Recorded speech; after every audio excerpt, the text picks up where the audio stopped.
Bonjour à toutes et à tous, c'est Extreme Apple 69 et aujourd'hui on se retrouve pour un nouveau tutoriel.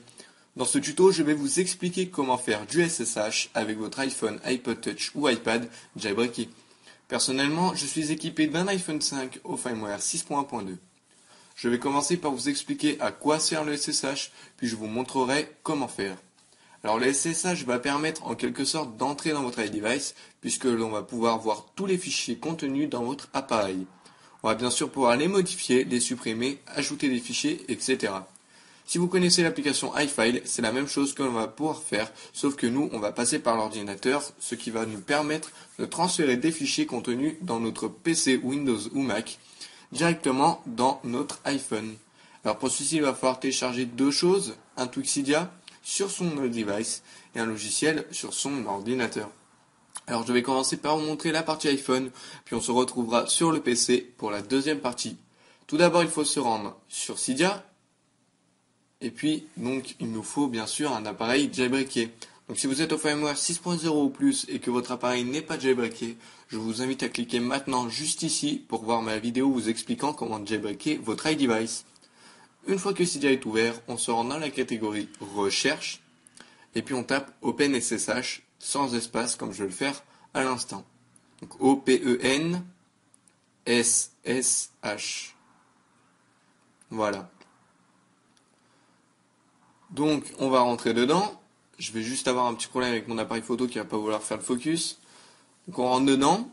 On peut voir que c'est un paquet console. La version est un peu bizarre.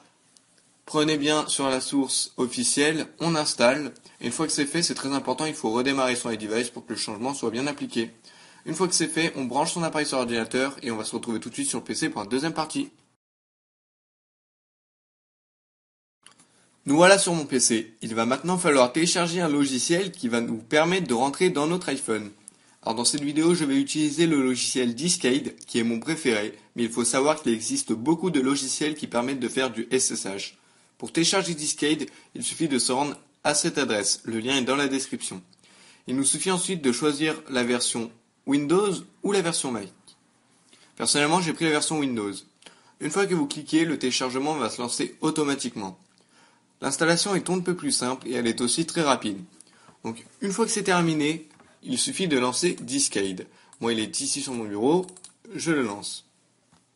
Donc si votre appareil n'est toujours pas branché, il faut le connecter.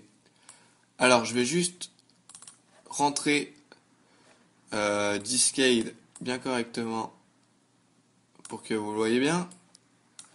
Tac. Hop. Il y a une petite pub qui s'ouvre à chaque fois, vous pouvez la fermer.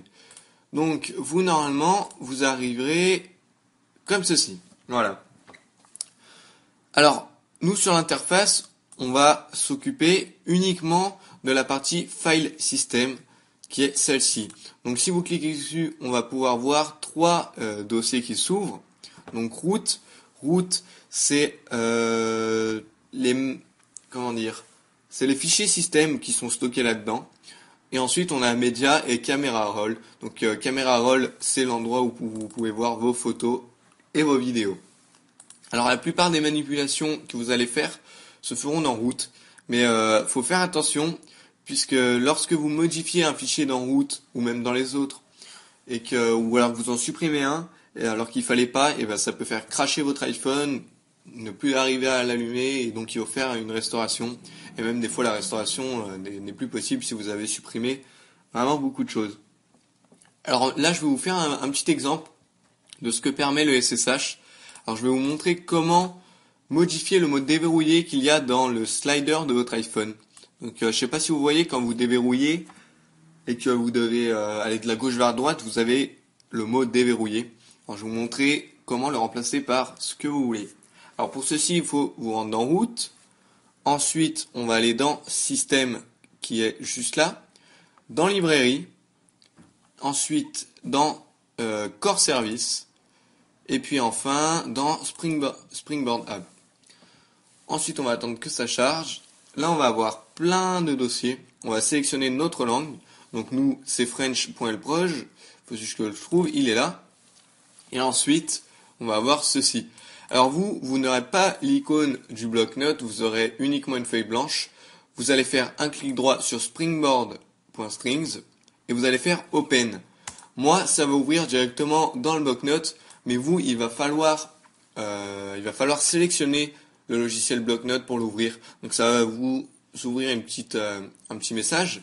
Vous allez faire sélectionner un logiciel pour l'ouvrir et vous prenez le bloc-notes. Ensuite, ça va vous l'ouvrir comme ceci. Donc en premier, vous allez avoir Away Lock Label déverrouillé. Donc ça vous permet de changer le mot déverrouillé. Peut-être que vous n'aurez pas celui-là, c'est parce que j'ai mis un thème. Donc je pense que c'est ça qui l'a fait apparaître. Voilà, tout simplement. Donc il suffit d'enlever ce qu'il y a entre les guillemets en laissant les guillemets, et puis vous remplacez par ce que vous voulez. Par exemple, moi, Extreme Apple 69. Ensuite, une fois que c'est fait, vous vérifiez bien qu'il y a les guillemets, et puis que voilà, vous vérifiez. Et ensuite, vous faites fichier, enregistrer. Personnellement, je vais pas le faire parce que j'ai pas envie de le modifier. Mais vous, si vous voulez modifier, vous pouvez faire ça. Et je vous montrer aussi que vous pouvez changer vraiment beaucoup de choses. Par exemple, éteindre ou pas mal d'autres choses, répondre. Vous pouvez modifier. Enfin, tout ce qui s'affiche, vous pourrez modifier grâce au SSH. Voilà, donc c'était un petit exemple du SSH. En attendant, je vous remercie d'avoir regardé ma vidéo en entier. Si la vidéo vous a plu, n'hésitez pas à vous abonner et à me lâcher un petit pouce vert, ça sera vraiment gentil. Merci.